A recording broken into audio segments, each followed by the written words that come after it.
everybody, I'm Tommy, and you are on the lifeboat. Lisa Trimble, good to see you. How are you? Jane Aldridge, what's happening? Clintman 81, good to see you. Roberta, what's happening? I'm glad that you are here. Christy Wolf, good to see you. You know what? There's a lot of people that are really, really upset about this verdict, and I don't blame you. Kristen Melinda, thanks for always being here. Appreciate the modding and the wrench work. Cherokee Joy from Australia, good to see you. Jeremy Fowler, what's happening? Brock Bandy. Captain Capsaicin. Sounds just burns saying it. Jane Aldrich, good to see you. Glad that you're here. You know, hey, Just Young, I understand why everybody's really tweaked, but as Renee B, good to see you. Rip Curl Readiness, what's happening? But as I said in the thumbnail, I'm going to tell you what the really smart people aren't talking about. You're going to hear people say the guy's going to get probation. There were a lot of people, hey, Pooh Bear, G. Ray Wells, how are you? A lot of people were saying they're letting him out today on bail. I didn't see that happening. Judge Subramanian has been very predictable so far. Chicka Cherry Cola, what's up? Hey, V-Bombs from New York. You're lost for words on how he did not. Okay, but you know something? Here's the good news. The good news is I have some good news. I also took the time to do something that I don't do because I stink at it. I'm going to prove some of the stuff today. So instead of just sounding like opinion, this will make sense to you. Kellyanne, how are you? Hey, Tony Suter. Here's the deal with the feds. They're so different than the state that a lot of times we're talking about, it may as well be two completely different legal systems, right? And I literally mean completely different legal systems. I didn't think he was going to get out on bail because couple of reasons. Number one, that crime isn't bailable. We talked about this back in the beginning. There has to be an exceptional reason to let somebody out on bail. And I haven't seen my kids in a long time. Nobody in there has seen their kids in a long time, right? Nobody in there has seen their kids in a long time. That's not an unbelievable reason. My significant other is passing away and dying of cancer. Those are the kind of things that they will let you out in some cases, or there is no one else that can take care of closing down my business, closing down my house, taking care of all of the things that must happen. Isn't this just reality TV at this point? Diddy has so much money. This is not the same thing as a poor person being prosecuted for something like this. Kevin, I understand where you're coming from. Hey, Mittens. Hey, Clinton. I understand where you're coming from. Let's not make a screw up here. Let's not confuse Judge Subramanian, right, and the jury. Juries can be bought, but this judge has not been like Auntie Bev. This has not been a judge that has been leaning. Hello, Linda. This has not been a judge that has been leaning in the direction of the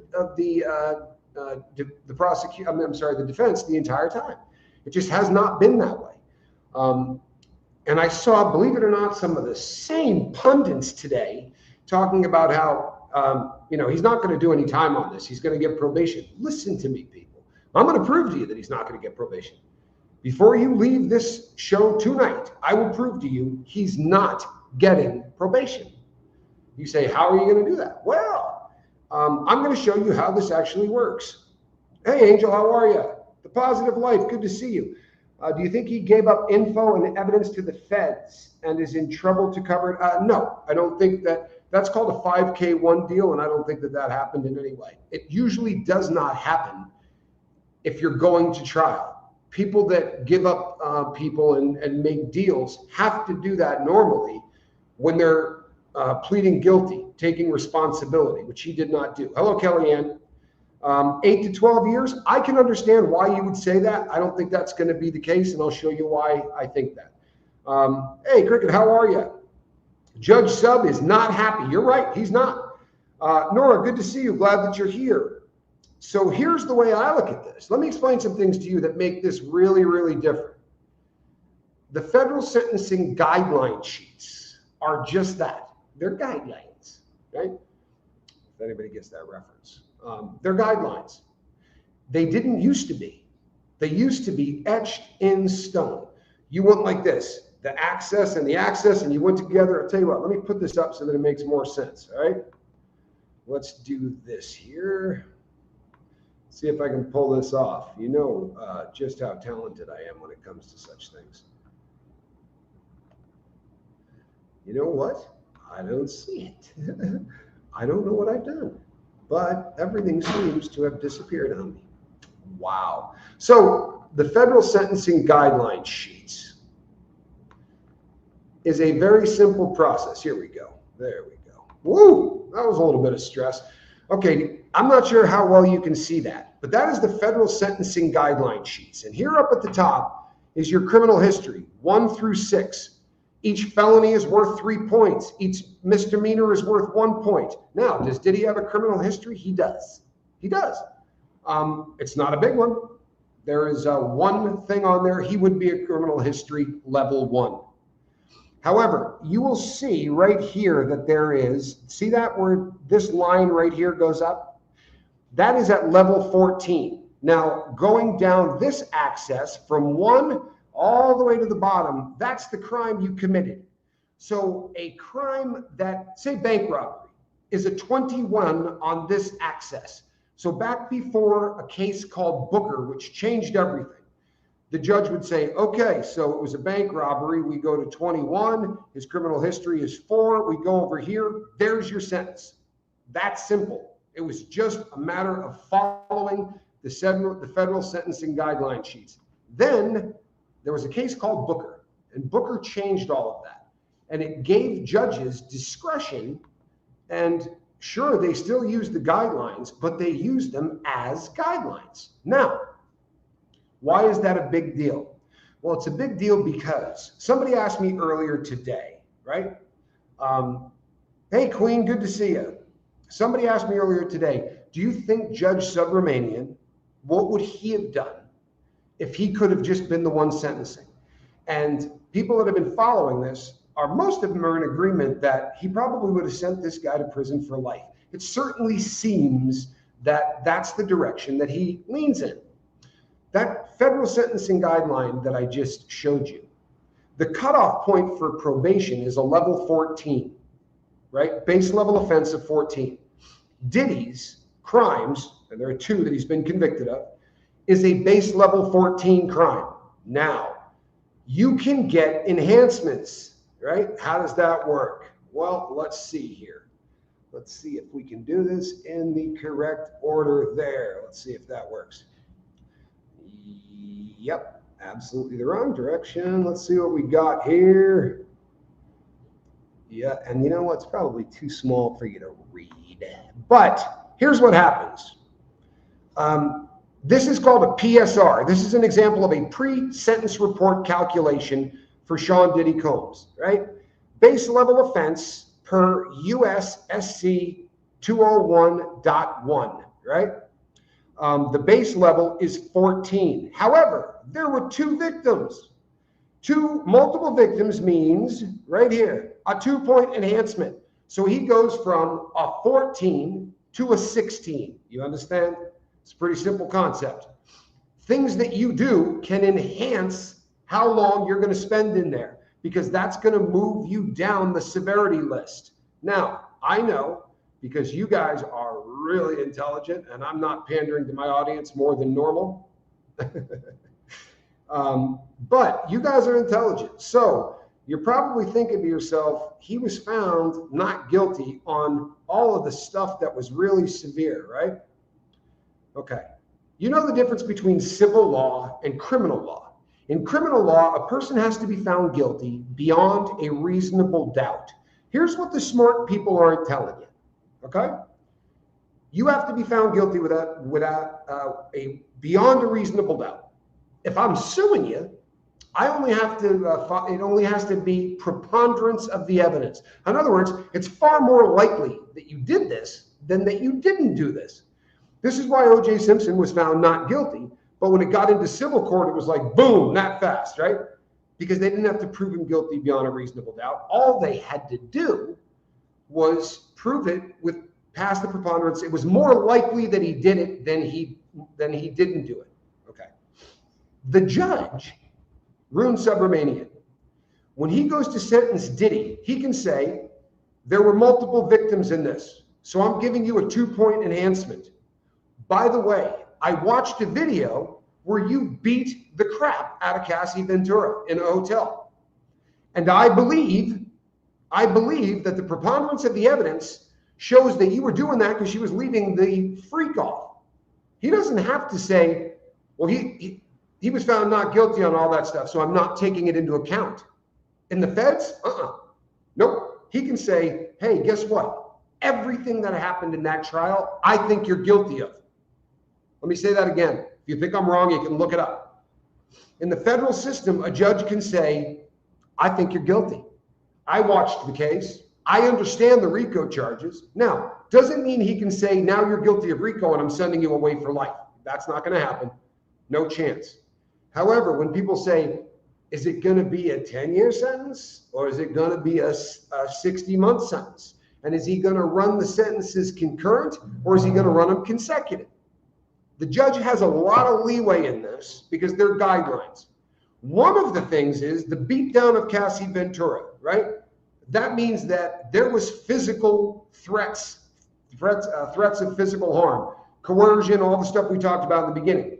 They watched her get beat up. He knows it. So the judge can say, I absolutely believe that. That's a 5-point enhancement. Let me say that again. That's a 5-point enhancement, which means he would have gone from a guaranteed 16, because there are 2, right? 2 guilty verdicts. That means there are at least 2 victims. Plus 5, because he believes that Cassie got beat up. Maybe the jury didn't find that important. I promise you the judge is gonna. That's gonna bump this to a 21. I know a hell of a lot about 21, because that's where bank robbery sits, right? I'm familiar with what kind of sentences you get there. Now, people will say, take the 21 on this, the vertical access, and move it over just to that first one, his criminal history, because he doesn't have one. But the judge might not be done, because the judge can say, you know what? You've been arrested a lot. You haven't been convicted, but you've been arrested a lot. And I know what you're thinking. He can't take into account stuff that he hasn't been convicted for. You betcha he can. You betcha he can. Judge will not open up a case for reversal, Tommy. Oh, I'm not talking anything about reversal, folks. I'm talking about sentencing guideline sheets, exactly what's going to happen.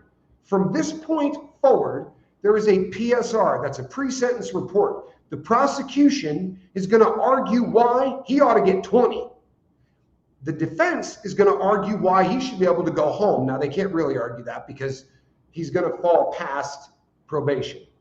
However, as I said, now we're at a 21. But if the judge determines, the judge believes that the preponderance of the evidence is that he's been doing this to people for a long time. In other words, there are 2 victims. But if the judge believes that Diddy's been diddling people for a really long time, now keep in mind, he's not bound by what they decided. He cannot sentence him on racketeering.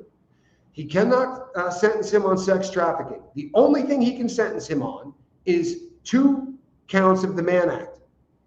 Those 2 counts of the Mann Act carry 10 years. It is usually considered very disrespectful to not take those sentences and give each victim some justice. If you run those at the same time, it's kind of disrespectful. And more often than not, especially in the feds, they're going to punish you for going to court. Someone said the last time I was live, hi Blitz. The last time I was live, somebody said, how much do you think they spent on this, being the prosecution?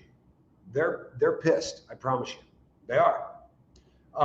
And it's frustrating for a judge to sit on the bench, somebody that knows the law to the letter of the law, and then see something go in.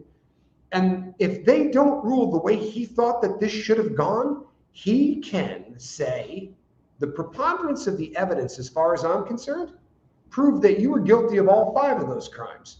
I can't do anything about the ones they found you not guilty on, but I sure as you know what, can max you out on the 2 that I got. I can give you 10 on those running wild, one right after the other. He can do that. Now, I'm salty about this. I hope he can't wiggle out, says Rocket Queen. Trust me when I tell you that if the judge believes, and the preponderance of evidence shows this, in my humble opinion, that Diddy's been doing this for a long time. That's 4 more points. That brings you to a 25, right?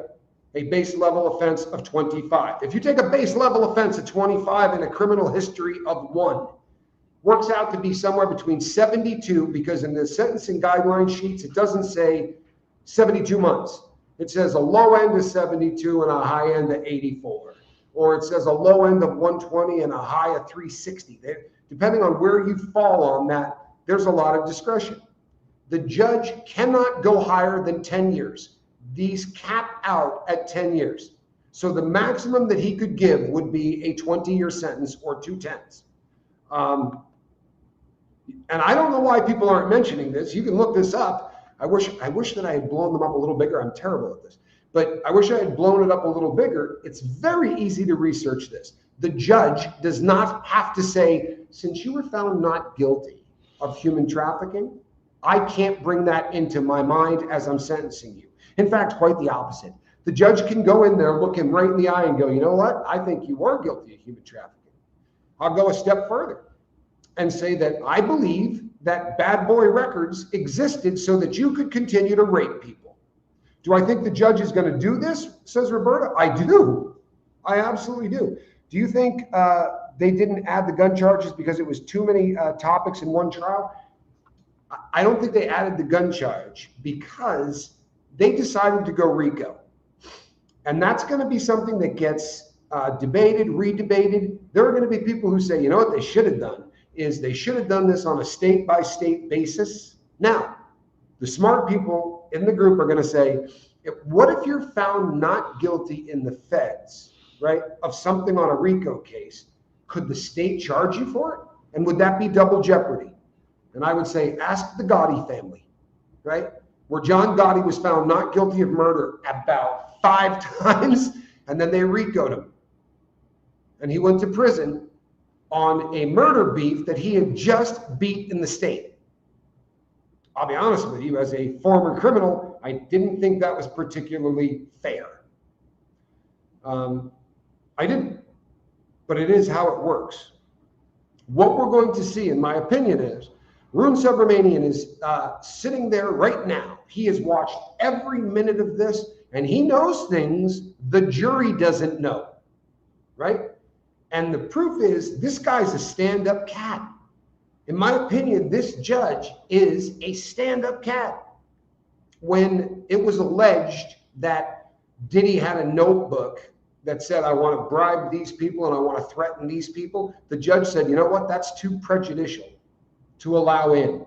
Because if we allow that in, they're going to find him guilty, and they're not supposed to find him guilty based on that. They should find him guilty based on the evidence we're going to put in front of you. And I'll be honest, I was butthurt. I wanted everybody to hear about that. I really did. I wanted everybody to hear about that. So did that mean he was soft on the, on Diddy? No. If he was soft on Diddy when they offered $1 gazillion and a private army to keep him in a hotel, an apartment in New York City, right? They had every answer. And the same person, I was watching a guy today say, I think he's probably going to end up with a very short sentence, maybe even probation.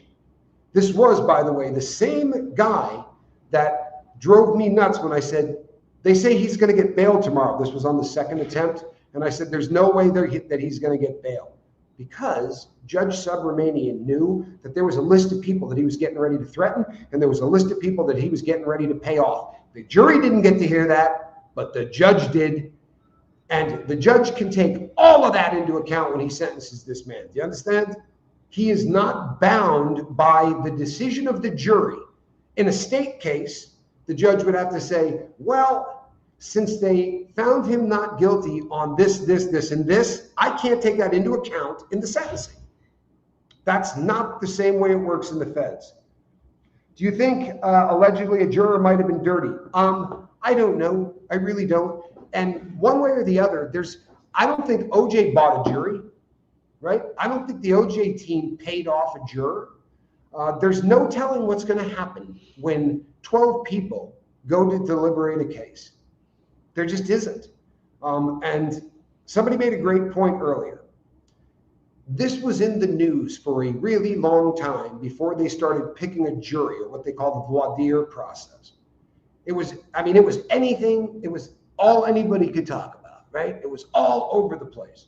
So I find it really hard to believe that most of the jurors, even the ones that said, I heard a little bit of stuff, I think a lot of people wanted to be on that jury. And I think people may have had an agenda. We're human. Every single one of those people is human. Judge Subramanian has proven throughout this trial, in my opinion, that he's human as well, but that he called them according to the law. He really did. He didn't let him out on bail, right? He didn't let him out on bail today either. Do you know why? Because the law says he can't get out on bail. With those particular crimes, he cannot get out on bail unless there are wildly extenuating circumstances that justify and demand that you let this man out. He has followed the letter of the law throughout this trial. Now, don't get that confused with the 12 people that went into the back and made a decision. None of those people are lawyers. Now, you want my opinion? They were wanting to hear who was at the Diddy party. They wanted to know if J-Lo was part of the freak-offs. They wanted to know if there were tunnels underneath the house, right, leading kids in and out, whether or not there was ritualistic satanic abuse. And so much of what was heard, you know what, Anthony Ray? You're getting close to no longer being here. Yeah, you know what I'm saying? You're getting close. This isn't a race issue. It's not. And we're sure as hell not going to make it one here. That's not what happened here. Sorry. Yeah, there were a lot of men on that jury. A lot of men on that jury. It's funny, you know, I do a show earlier and someone says, it's all misogynistic stuff because these were all men between the ages of this and this. And on the next one, you'll get someone who says, hey, this was all women and this is why they ruled that way. You know, the great news is everybody's got an opinion, but the facts are the facts. And you know who knows those facts better than anybody on planet Earth right now? Rune Subramanian. Sorry.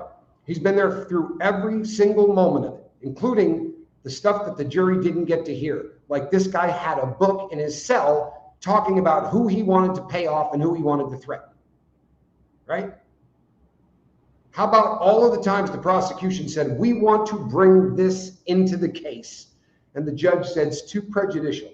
Too prejudicial means if the jury sees this, they're not going to be able to be fair. The judge saw it, and he is not precluded from taking any of the stuff that he saw and saying, I think this guy's a dirtbag. I think he was guilty of every single thing that he was accused of, and I am going to give him 10 followed by 10.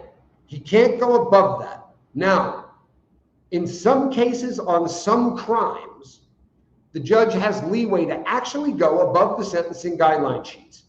In those cases, they have to reach out to the defense team and say, hey, this guy's such a bad human being that I intend to sentence him 2 or 3 levels above the guidelines. And then the defense has the ability to go in there and say, hey, here's why you can absolutely not do that and why this is a problem. This judge can't be bought. I pray he will show justice at its finest. You know something? This guy has been right down the middle, right? For real. He didn't, after all of the different bail proposals, he turned down every one of them. And he did because each time he did, when he does a ruling, great judge, in my opinion, because when he rules on something, he writes out the huge opinion as if he's a Supreme Court justice, but he gives you the opinion on why he ruled the way that he ruled. This guy follows the law. This is the first chance he has had. This is the first chance he has had to go nuts. This is the first chance he has had to say, I'm going to do what I want to do. Judge Sub doesn't have to follow the guidelines, but in my humble opinion, he will follow them on the whole 16 months max for the diddler. Well, Horsey, if he follows it by the letter of the law, it isn't going to be 60 months, right? It isn't. You got a base level offense of 14. There are 2 victims, right? Guaranteed. So that makes it a 16. Add to that the beatdown of Cassie Ventura, which is absolutely, without a doubt, a fact. Now, they didn't take it into account in the human trafficking. The judge, who is trained in the law, is going to go, I believe there was coercion there, right? That is a 5-point jacked up. After the way I look at this, best case scenario, we would be looking at 72 months twice, but I don't see that happening. There is a big weight put on taking responsibility. The federal government actually, so base level offense of 14. If Diddy had said from the word go, I'm going to plead guilty, they would have said base level 14, drop it to a base level 11. And you know what? At a base level 11, he could have gotten probation. He could have. He would have been eligible for probation. He would have had to go in there with his hat in his hand. He did not do that. And whether this is fair or not, and I'll tell you something, I don't believe that it's fair. I don't. But if you do not plead guilty, they get vindictive. They have to spend money to convict you. They get vindictive. The purpose of it is sending a message to all of the people sitting in MDC Brooklyn that if you don't cut a deal, not only are you not going to be treated well, you're going to be treated horribly. You've heard the statistics, 98% conviction rate. That's not a conviction rate. It's the number of people that plead guilty because they're terrified of what's about to happen. The deal that was given to him that he turned down was 20 years. I don't believe for a hot second that you're going to turn down 20 and they're going to give you less than that. If that happens, it will be the first time in my life that I have ever seen that happen. And I spent 13 years talking to people who got sentenced in federal prison. And I have never heard of somebody getting a deal better than the one that they were offered. He was offered a 20-year deal, and instead of taking it, he cost the United States of America, because if you look on his paper, it says the United States of America versus Sean Combs. He cost the United States of America an ungodly amount of money and an unbelievable amount of time. And he's going to be punished for that, whether that's just or not. But do not be confused at what 12 people did in that back room and what Judge Rune Subramanian has the ability to do at sentencing. The PSR, the pre-sentence report, the prosecution can throw stuff in there that has nothing to do with this case. For instance, you do know this guy was very, I'm going to say allegedly because he's litigious as hell. Allegedly, this guy ran a charity basketball event, right? And his negligence, his particular negligence allegedly, cost more than 9 people their lives. And if you look up what is Sean Combs' criminal record, you're going to find that he pled guilty to 1 crime, but he's been arrested for a buttload of them. He's dodged a lot of bullets. Judge Rune Subramanian read the entire lawsuit that Cassie Ventura brought against him, right? In that lawsuit, Cassie says, he told me he bought the jury, yeah? In the nightclub shooting incident back on the 28th of December, what was that, 1999, right around then or something like that? It was when he was with J-Lo. But Tommy, say the judge gives him 20 years. Won't there be yo-yo appeals? Well, here's the deal. Yes, he's going to appeal this baby like there's no tomorrow. And do you know where that appeal goes? Your first appeal goes back to the same judge that just sentenced you. For real. I remember the federal judge looking at me the first time and saying, you can appeal if you want to appeal. If you do appeal, you're going to come right back before me. Then he's going to, make the same ruling. Then you would appeal it to the 9th Circuit Court of Appeals. If the 9th Circuit Court of Appeals doesn't rule in your favor, and by the way, they always back up the first court. Really, it's almost pro forma. They're going to back up the first court. Now they're going to have an opportunity to take it to the Supreme Court, and his sentence will be over before that happens. I mean, it takes a long time to work through that. And the Supreme Court is going to look at this and say, Here's a video of him beating this woman up, right? Well, that certainly shows violence, right? Coercion, all of the things that those 12 people said, I don't think that this rises to that level. The judge can say, oh, you're damn right it is.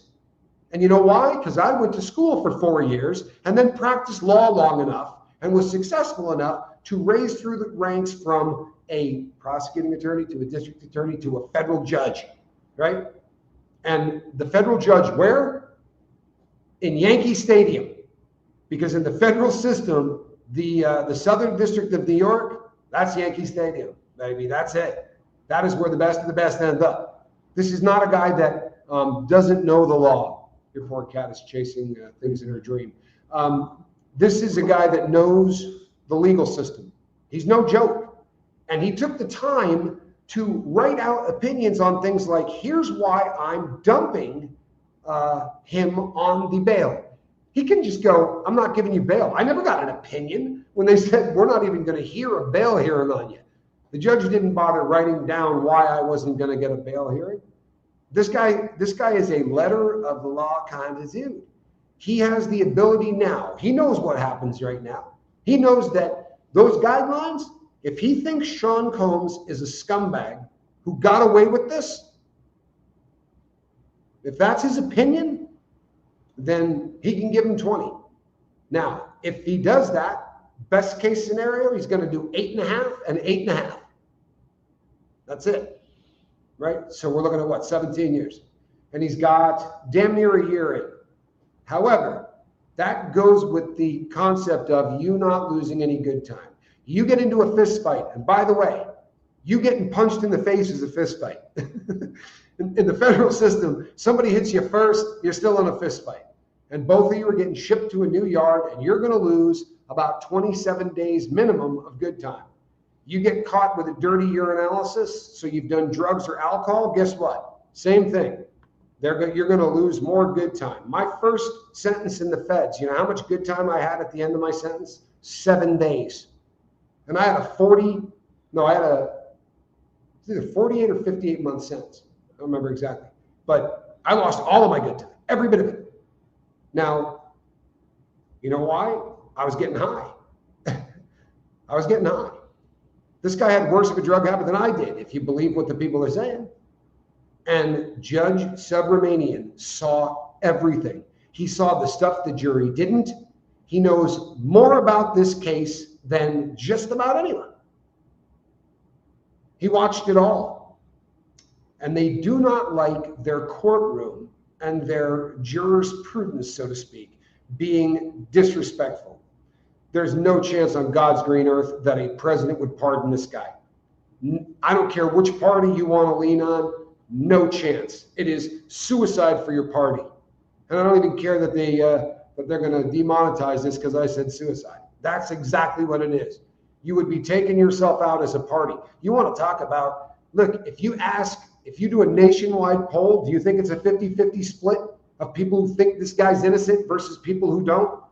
Hey, it's just a swinger lifestyle. Okay, if you're a swinger, do you normally continue to have intercourse with your mate after drugs have rendered her unconscious? Because if the people in the back, those 12 jurors, didn't find that offensive, I have a feeling the judge is gonna.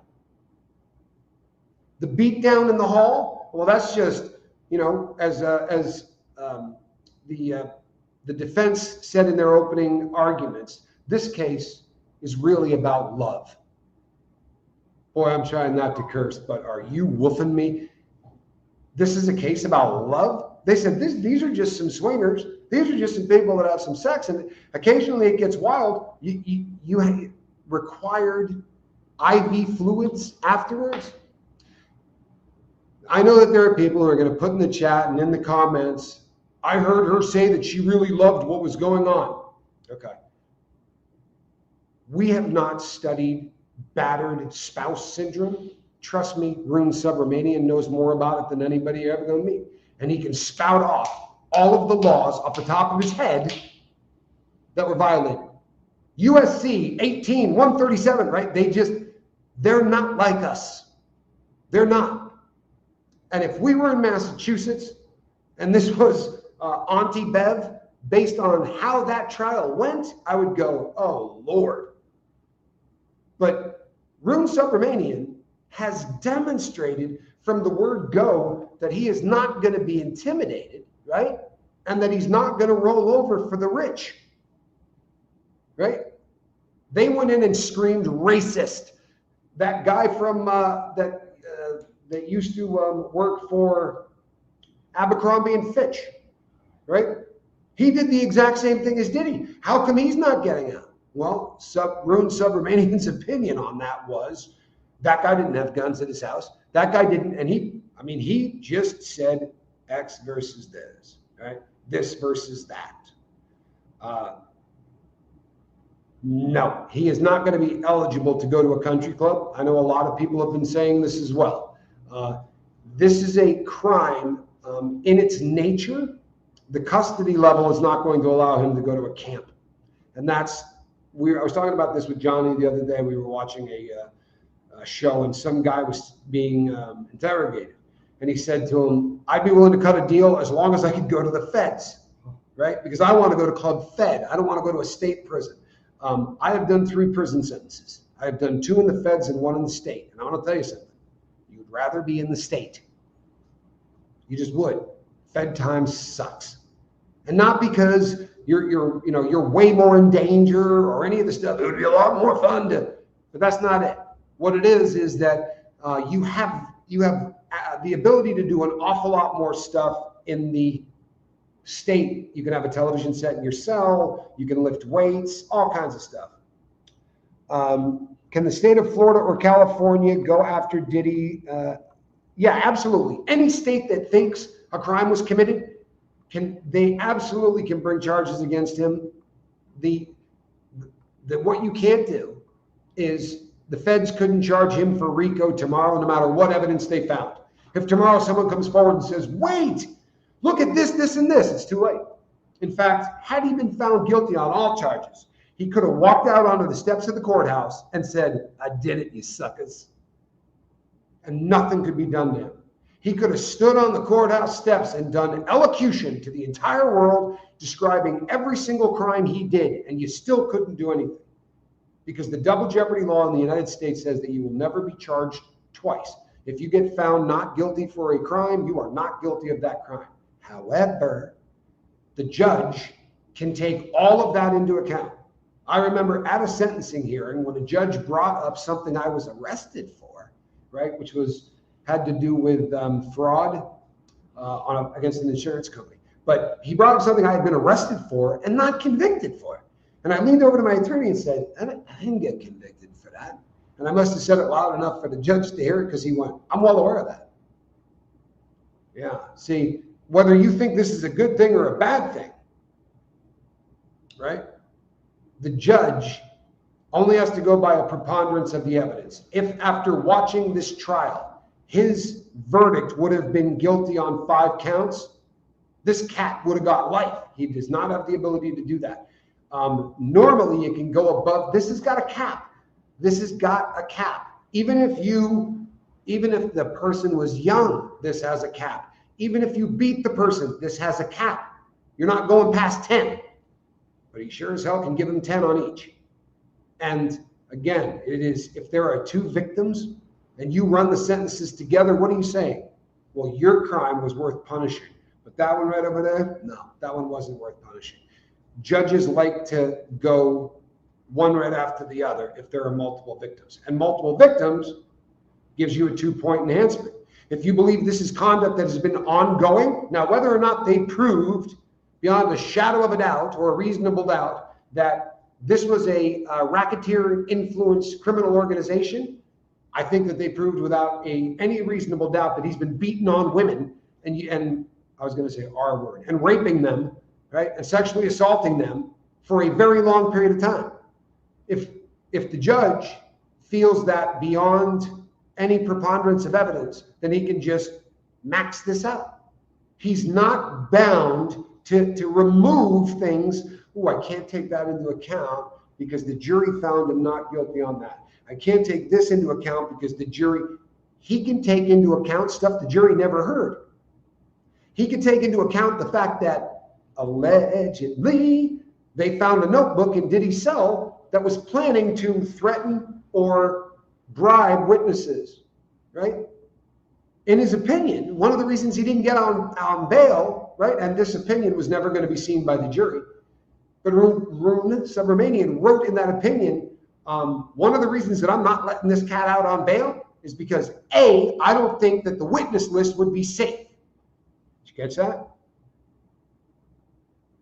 So he sure as hell is going to carry, in my opinion, that attitude is going to carry into sentencing. You think that before hearing all of the evidence, this man thought that the witnesses wouldn't be safe based on what they found in his cell. Now he's heard all of the evidence. He's seen the videos. He has seen the evidence that the prosecution tried to get in and wasn't allowed because it would have been too prejudicial. And then he saw an arrogant defense team that didn't put on a witness. And I'm telling you something. It's kind of doing this one to the legal system. These sentences are designed to do a couple of things. One is to punish what this dude has done, right? But just as extreme, they want everybody at MDC Brooklyn, anybody at any county jail across the United States who's about to go, they want them to plead guilty, right? I never went to the box. Ain't no way, because you don't win. It's very difficult to win in the feds. And this was kind of a no-win situation for Diddy in a lot of ways, because he was going to have to admit to one crime, right? There's no way to say that that didn't happen. Hey, it's just swingers. Swingers don't normally bring in people with names like the Punisher and fly them around the country to abuse your girlfriend to the point where she will need a transfusion when she's done. The judge saw pictures that the jurors didn't see because they were so horrific that if the jurors saw them, they would probably convict based on that. You understand? Anytime there's evidence, a judge has to weigh its probative value, and I'm not a lawyer, people. I'm a convict, but bear with me on this. Probative value, like how important is this that we get this in versus it's prejudicial. It's a really great example, and they talk about this all the time. Diddy would have been given ball and would have show that you have money and fame. Yeah, you're right. First of all, if you have money and fame, money is the big one. Money is absolutely the big one. Thank you, Positive Life. What was it that prosecution brought up on minors that they had said the judge after the jury left? You know what? Whatever it is, the judge heard everything. There were things they tried to bring in that were not allowed because it was so prejudicial. It would prejudice the jury to the point where they would not be able to look at the evidence and make a decision based solely on the evidence. They would have heard that and said, screw this dude, he's going to prison. Huh? Well, the judge heard it, and he's allowed to take all of that into account. He is even allowed to take into account things that have happened in the past that have nothing to do with this case. For instance, this guy allegedly went to a ball field with a kettlebell to smack a coach in the head with it because his son was disrespected by the guy. Or the people who died at that charity cause. All of these things are going to be going through Rune Subramanian's head. He also would like to send a message to every rich person. You're going to be way better off taking the deal than you are going to court. Now, the best he can hope for as a judge is to break even. Prior bad acts, says for always, forever, and for life. Correct. Prior bad acts. Now, prior bad acts in the feds are allowed to be brought in, right? But if he was found not guilty on all of those, the judge can still say, yes, City College, thank you, Sonny, City College of New York. The judge can still say, I believe that the evidence showed, the preponderance of the evidence said it's more likely that you've been doing this to women your entire life than it is not likely that you've been doing this your entire life. Susie, please. No, what I am is I was dumb enough to get trapped in the federal system. And once I did, I wanted out, right? And you start reading everything you can read. And I also married my defense attorney once, right? So it sounded funnier than it really was in real life. But yeah, there's a lot that the jury didn't hear that. Thank you, Susie. I really appreciate that. There's and what I put in the thumbnail, I'm proud of that, because the smart people aren't saying this. You guys probably have AI. Ask AI, can a judge take into account stuff that, you could even ask it, because Diddy's now one of those famous cases. This is going to be OJ. This is going to be the new OJ case. Really is. They're going to teach this thing. This is going to be a how-to manual on what not to do. They probably should not have brought this as a RICO case. They shouldn't have.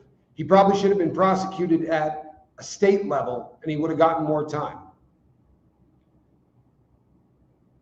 All that money, had everything, and still let his ego destroy him. Fascinating case study. Sickening, but fascinating. Dane, I love the comment, but it makes you wonder, because I don't know. I really don't. Thank you so much for the super chat, by the way. Dane, here's the question, and I would ask everybody this. Here's the question. Are people like Diddy born, or are they created? Or is it a combination of both? You know what I mean? Like drug addicts, where you kind of have to have a predisposition, or like diabetes, right? The kind of diabetes that you have to be born with a predisposition to it, and then your lifestyle could cause that to happen. In simple terms, what is he convicted of doing? What he is convicted of doing is flying people around for the purpose of prostitution. That is a base level offense of 14. It's called the Mann Act. Both, I tend to agree that it's kind of a combination of both. You hear the term hurt people, right? I do believe that Diddy was probably molested. I think that it's not an excuse, I promise, right? That doesn't get you a pass. It just sort of explains, because I think that one of the problems that was starting to creep its way in the Diddy case is this. We came to believe, because of a lot of people that supposedly knew this guy like best friends, we came to believe that if you're in Hollywood, right, once you enter Hollywood, you started having sex with kids. You dug a tunnel under your house and you started having sex with kids. And I don't believe every actor in Hollywood is a scumbag. I believe Hollywood is awful. The movies, everything they do makes America look bad. It really does. And it's a dangerous place. However, this case became worth so much money. Do you realize the amount of money that was generated by people saying things about this case? The attorney, Tony Busby, we were all, and I'm more guilty than anybody. I promise I am. But my only shining spot, the only thing that makes me feel a little bit better is that I stopped this before the verdict came. I really did. Because when Tony Busby came out and said there are 134 victims, the youngest of which is 9, half of these people reported their crimes to the police. Half of these victims reported their crimes to the hospitals. You know what? That was all BS. I'm sorry, it was. You start reading the cases. Where did he come up with that 50% number? Because I don't see it. I really don't. And I know that this is big business. There are lawyers out there, and you could think of them off of the top of your head. And I'm not saying this is just the world we live in. But if a woman is hurt by a rich person, an actor, a businessman, or even if there's 1 or 2 lawyers that's going to pop up instantly, like you're looking around for her, right? Well, Tony Busby, sadly, this does look a lot like an ambulance chaser. And then we all wanted Jay-Z to be next. I did. And I don't know if he's a bad dude. I really don't. I started believing a lot of people that said he was. I don't have any idea. He doesn't seem like a great person, you know, but I'm not the judge in this. And I started playing one. And I think a lot of people started playing one because all of a sudden, right? All of a sudden you go from 500, views to 5,000 views. This case was over sensationalized by everybody, so that we expected the case to be something other than it was. That's a great comment. And I believe that's the case. I believe that the jury was waiting to hear that Denzel Washington was involved. The jury wanted to hear that Will Smith was involved. They wanted to hear how J-Lo was involved, right? Because we had that book that came out that was written by, by his previous girl, the one that was the mother of his children, Kim Porter. Remember the Kim Porter book? And we wanted it to be real because this guy was such a dirtbag. And I started making videos. It's not good enough that to say, I hate this person and this person is really awful. So, whatever it takes, let's make sure that this person goes to prison.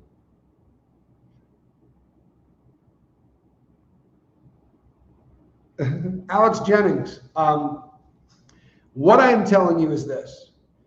I haven't been wrong every time.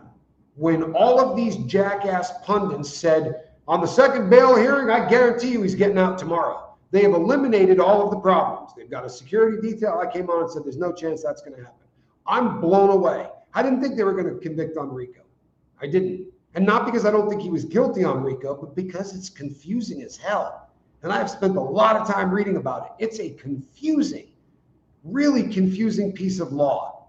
I think there are lawyers that don't understand the RICO stuff. It's a difficult, get off of that, cat. I think it's a very difficult thing for most people to understand. I was absolutely wrong on the human trafficking thing. Johnny, can you come grab your computer because your cat just did something to it? I'm getting a vicious echo.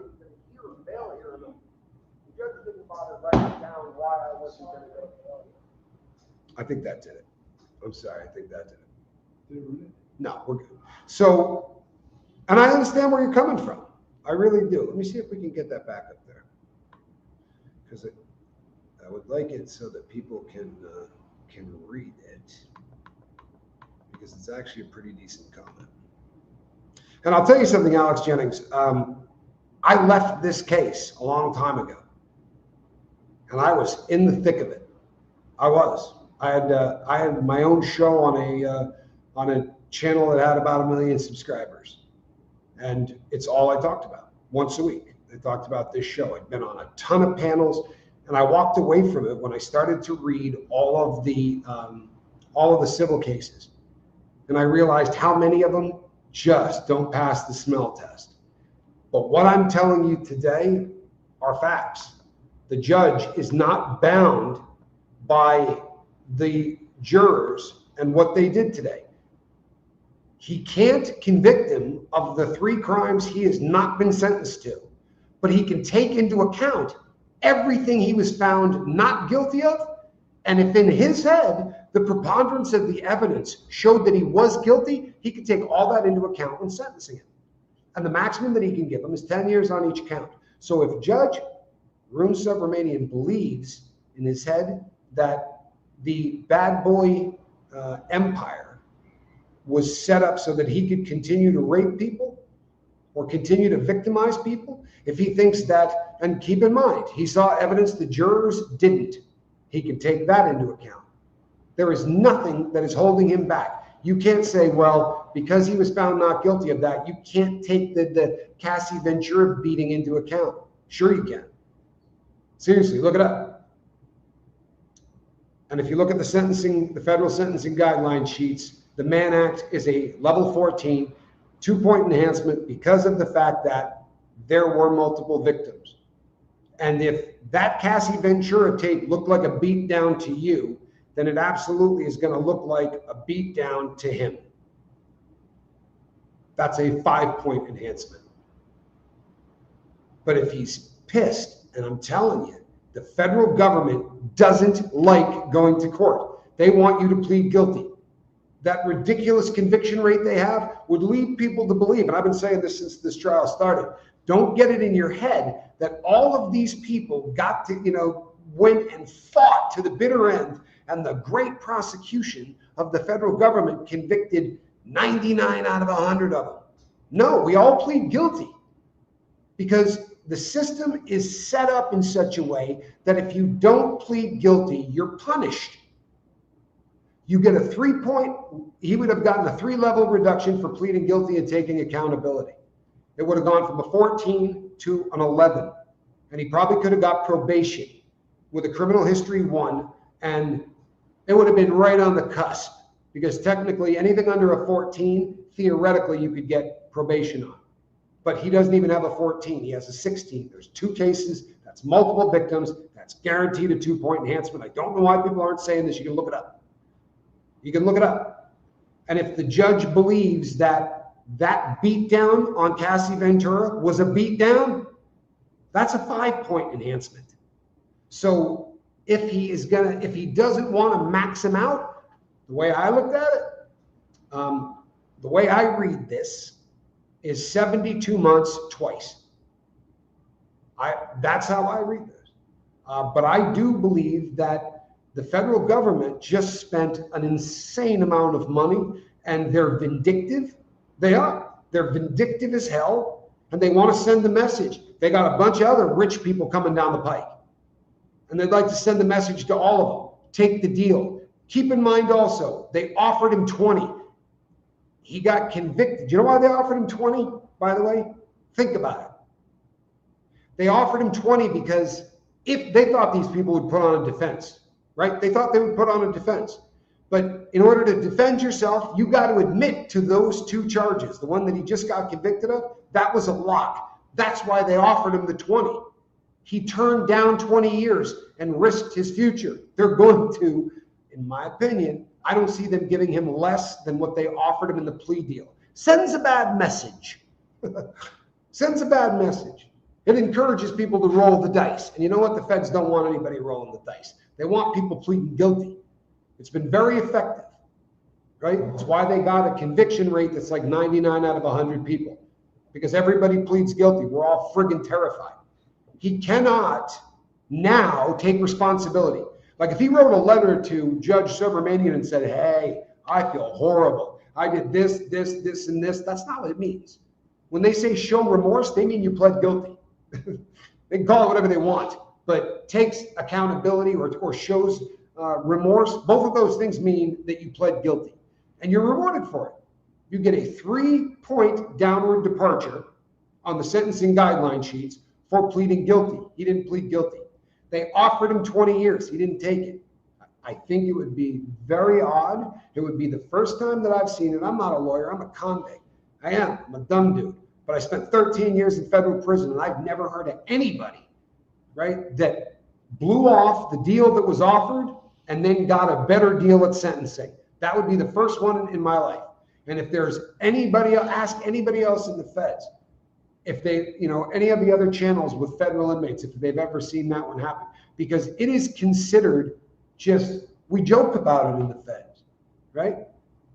We joke about it. Should have taken that first deal. I was telling my brother the story about a guy named Bubba, who's a cellmate of mine, and he got a 3-strike deal for methamphetamine, federal 3-strike law. Now, for the real legal eagles in the crowd, they're going to say, I thought the First Step Act got rid of that. It did, but it didn't do it retroactively.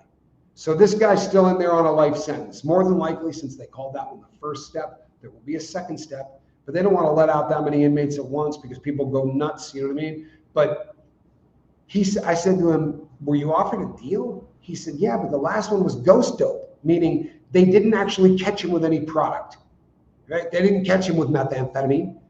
There was just a bunch of people who got caught with methamphetamine that said, I bought it from Bubba, right? In the feds, we call that ghost dope. And he got caught on a bunch of ghost dope. They offered him a deal that he decided not to take. And when he went to court and lost, he got life. The deal he was offered was 10. And you see this constantly. I did a video on Suitcase Sarah. Do you remember Sarah Boone, the woman that put her boyfriend, common law husband, whatever you call it, in a suitcase and zipped it up, right? And he died, and allegedly she beat him with a bat, kicked him down the stairs, did all kinds of other stuff, allegedly, while he was zipped up in that suitcase. They offered her a deal, right? Honestly, that was like manslaughter, kind of. She would have been out having to do about 8 more years. And I made a video saying she is the dumbest inmate in America, because when they sentence her, they're not going to go, oh, well, the deal we had on the table was for 15, right? You've been in this long, so we'll just give you that deal. It doesn't work that way. And in the state, they're far less vindictive than the feds. Subramanian can't go any higher than that. You understand? That he can't go higher than 20. But the feds are going to be in their feelings on this. My personal opinion is, best case scenario, if you're Sean Diddy Combs, is you're going to get 2 72-month sentences. That would be his best case scenario. But I think that the judge is probably going to max these out at 10 and 10.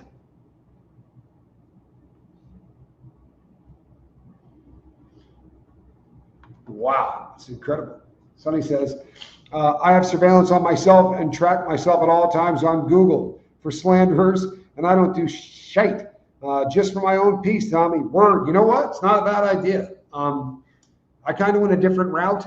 I just moved to a place where there aren't a hell of a lot of cameras following me around everywhere I go. But one since you've been here? There's a couple. I've seen a couple. There's one right in front of our door, but you don't see a lot of them. But I came here because I was afraid of the idiots more than I was afraid of the legal system, right? The United States has become a society where a winning lottery ticket is a way to get rich, right? Without having to do any work. You just buy a lottery ticket. If you're a ball player, you're an athlete, you can get ridiculously rich for just playing sports. And a good lawsuit can retire you and your family. And the way that lawyers advertise it, right? There was an 800 number behind Tony Busby, and I was happy about it. That's on me. And by the way, go back and look. I didn't start saying this today. I started saying months ago I was ashamed at how I handled this case. Months ago. I got caught up in it. And here's what happens, right? We get to a point where we say, this person is so bad that no matter what, we got to make sure they go away, even if we got to bend the rules a little. Harvey Weinstein, 103 accusers, and about 101 of them couldn't identify the fact that he doesn't have testicles. You would think that probably would have come up. I mean, he has them, but because of some kind of rare thing, they put one in his left and one in his right thigh. And if you read the transcripts from his case, Harvey Weinstein's a dirtbag. Hear me? Don't send me hate mail. The guy's a dirtbag. But boy, oh boy, that was a janky trial. Boy, that was a janky trial.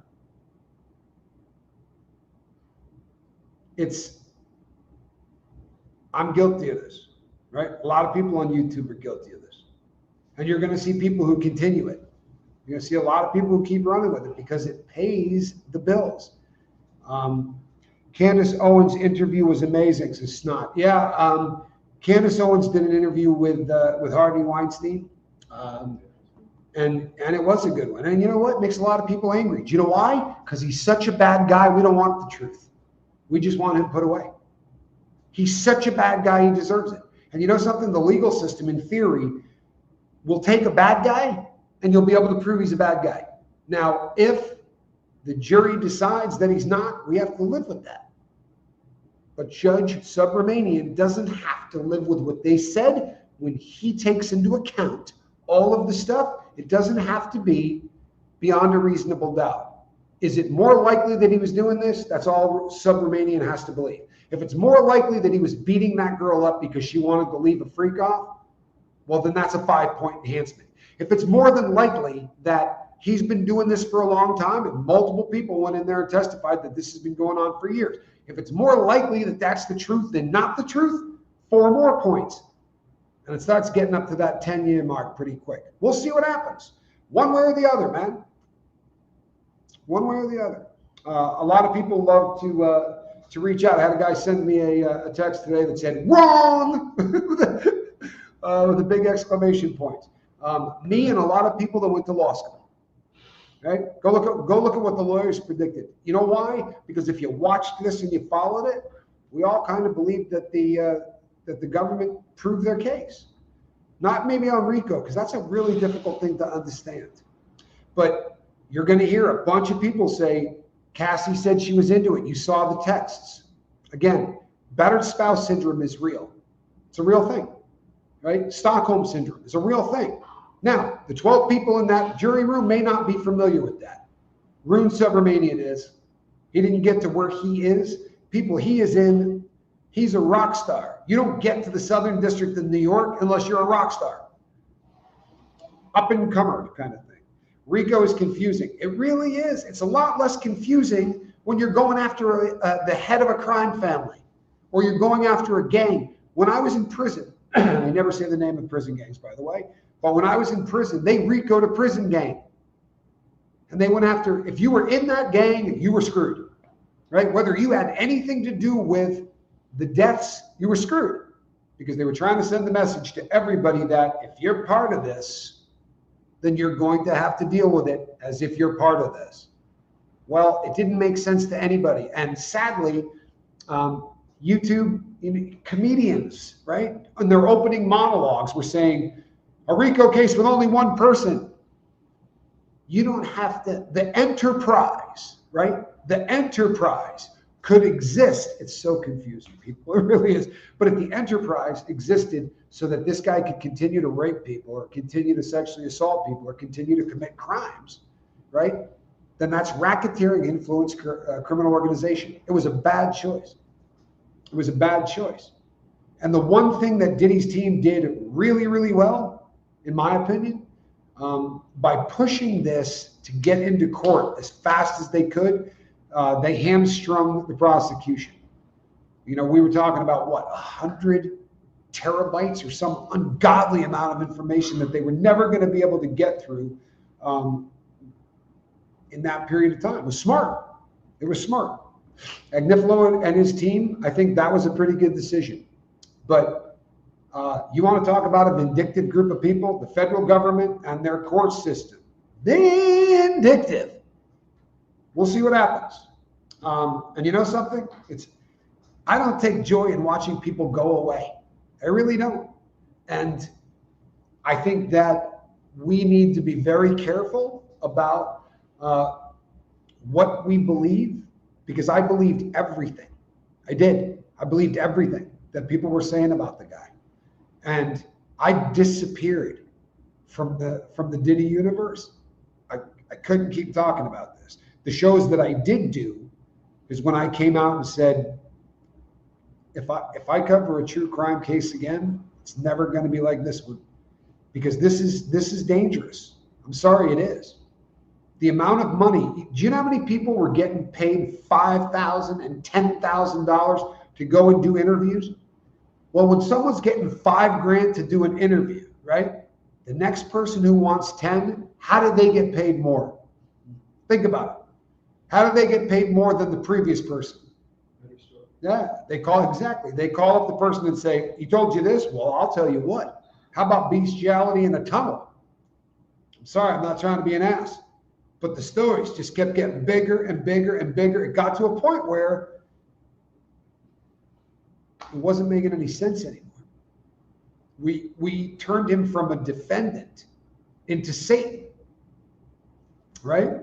He was the most evil person on planet Earth. The fact he has to rot in there till October shows that this judge is not happy with the verdict. In my opinion, what it shows is this judge follows the letter of the law.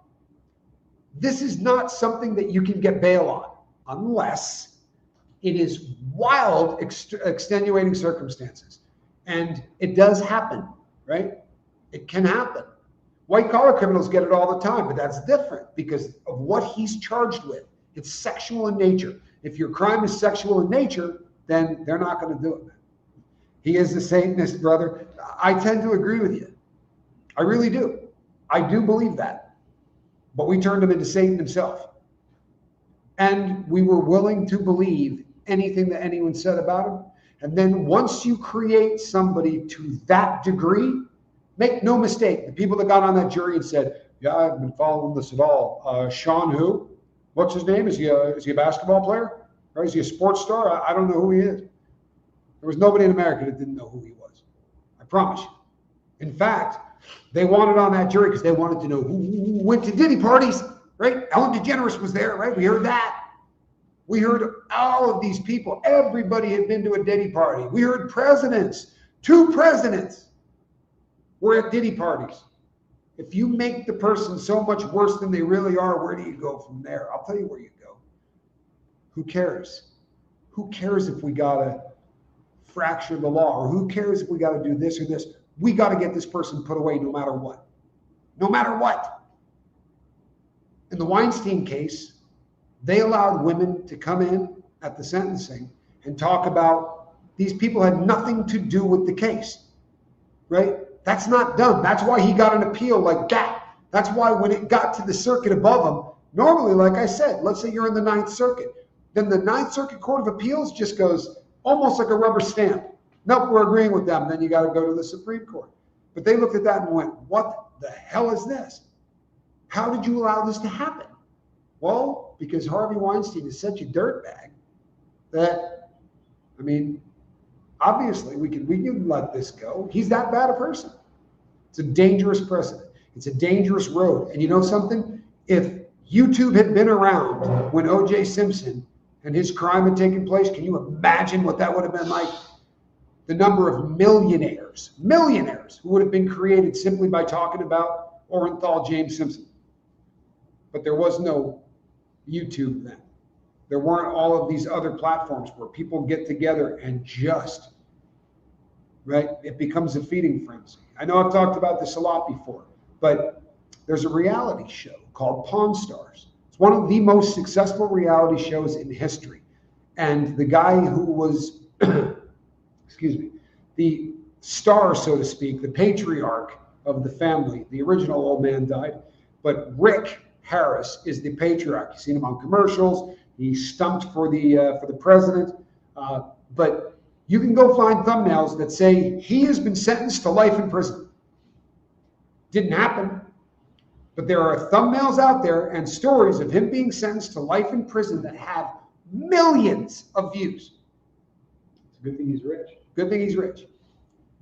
What it shows you is this, that it doesn't have to be true on YouTube in order to make a lot of money on it. In fact, if you're BSing, you're probably going to get a better paycheck. It's not a great precedent, but unfortunately, it's taking off. And this genre, this true crime genre, is huge.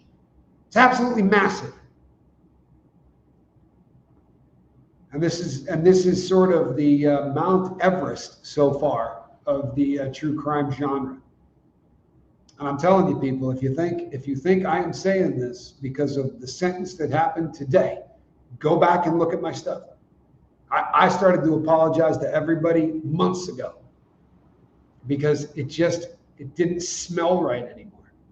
I had the opportunity to read all of the cases that were being brought against him civilly, and some of them are so ridiculous that when you read them, you just go, you got to be kidding. Or how many times someone would say, he did this, I know exactly the date, here's the date, he wasn't even in the country at that time. Now, sure, people make mistakes, right? But if you said it happened sometime between January and March, or January and April, and I'm foggy, there was a lot of drugs. If you say it happened April 15th, and the guy's in a different country on April 15th, you start looking like a jackass. And the lawyer who had 130 cases, and what's he got open now? A dozen? Something like that? I even said as those were happening, you know what? This doesn't pass the smell test. Not in the beginning. In the beginning, I was ready to run like wild. I wanted it to be true. How bad is that? Well, I did. I wanted it to be true. That sucks. I'm not proud of that. Yeah, have a great night, Snot. I'm not proud of that. But my promise is it's not going to happen in the future. And if you go, yeah, whatever, I stopped talking about this, but not before apologizing. Why did Anthony Rico quit? You know what? We're never going to know. And do you know why we're never going to know? Because he is a lawyer. I mean, a real one, right? And that was a client. He's never going to tell you. He's going to go to the grave not telling us. He saw something that made him uncomfortable, right? For sure. He saw something that made him uncomfortable for sure. But the whole thing makes me uncomfortable. We're going to keep following it. I promise you. I will explain the PSR, the pre-sentence report, as that comes out. That should be public information. And we'll be able to see what the prosecution is going to put down as to why they justify, how they justify saying this guy deserves the full 20. And then we're going to see Mark Agnifilo do something, right? Because outside of an opening and a closing statement, he didn't do squat. Made a lot of money. One thing is for sure, this man's career is over, right? He isn't going to be a hit maker. There's no bad boy. There's no, this is going to be devastating to him. He likes his soul intact. Yeah, you know something? I have actually done a pretty deep dive on that, Snotface. I was talking to my best friend about that case today, in fact. Emmanuel Macron and his wife or husband, I don't know, depending on who you believe, wife, husband, something along those lines. All right, people. Yeah, Diddy is done. And I think he's probably going to get 20 years, and I don't think he's capable of it. I think that's going to be very, very difficult for him because going from the penthouse to the crap house is a difficult thing to do. It's hard for a lot of people, and this is not going to be pleasant no matter what. But for those who are saying he's going to get probation, people, it's not a probationable crime, right? It's a base level offense under the best of circumstances is going to put this at a 16, and a 16 cannot get probation. So for all of those who are going, time served, no chance. No chance. I'll bet you a pinky on it. It just doesn't work that way. It's a federal sentencing guideline sheet, and those things they're guidelines, but he ain't going to drop below them. He was offered 20, didn't take it. Subromanian would like to give him 30, right? They like to give him 40. They get really pissed when you don't take the deal. They're sure not going to go, well, here, have 60 months. I don't see it happening. That's just my humble opinion. I'm not a lawyer. I'm a dumb convict. Between now and the next time I see you, reach out and put a little love in your heart. By the way, if you want to hear the most unbelievable soundtrack to go to sleep to, where I have moved, you will never hear sounds like this. We set up last night and we filmed the ocean from the balcony. Head over to Chase the Heat, or what do you call yourself these days? I think it's Living Abroad. Living Abroad with Johnny Scoville. If I've got a mod that can still throw a link to that would be great. It's deafening. It is the most unbelievable thing from my bedroom, which is at the back half of this place. I can hear it. From Johnny's room, I don't know how he sleeps. It's really remarkable. Good night, everybody. I will see you on the next one. And you know what? Put a little love in your heart. You're never going to regret it. I promise you, you're never going to regret it.